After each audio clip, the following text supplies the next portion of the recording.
Hi friends, Telangana రాష్ట్ర ప్రజలందరికీ అదృశ్య శుభవార్త. ఆసరా చేత పెన్షన్లు భారీగా అయితే పెంచారండి. వృద్ధులకి, వితంతువులకి, వికలాంగులకి మరి ఎవరెవరికి ఎంత పెంచారు, కొత్త వారికి ఎంత పెంచారు, మరి ఎంతమందికి రద్దు అయ్యాయి, ఏ సర్టిఫికేట్స్ లేకపోవడం వల్ల రద్దు అయ్యాయి తెలుసుకున్న ముందు లైక్ చేయండి, షేర్ చేయండి, సబ్స్క్రైబ్ చేయండి. పక్కనున్న ఆల్ సింబల్ బటన్ గంట సింబల్ నొక్కితే నేను వేసే నోటిఫికేషన్స్ మీకు వెంటనే అయితే వస్తాయి. లేట్ చేయకుండా అయితే వీడియోలకు అయితే వెళ్ళిపోదాం ఫ్రెండ్స్.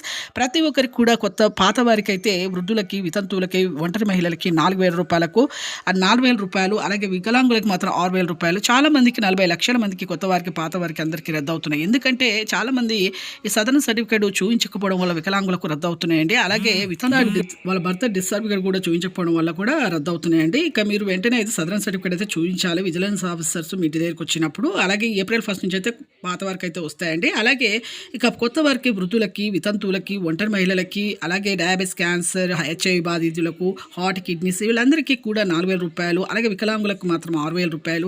సదరన్ సర్టిఫికేట్ అయితే ఖచ్చితంగా అయితే చూపించాలి. కొత్త వారు కూడా విజిలెన్స్ ఆఫీసర్స్ వచ్చినప్పుడు చెక్ చేసినప్పుడు ఖచ్చితంగా చూపించాలి.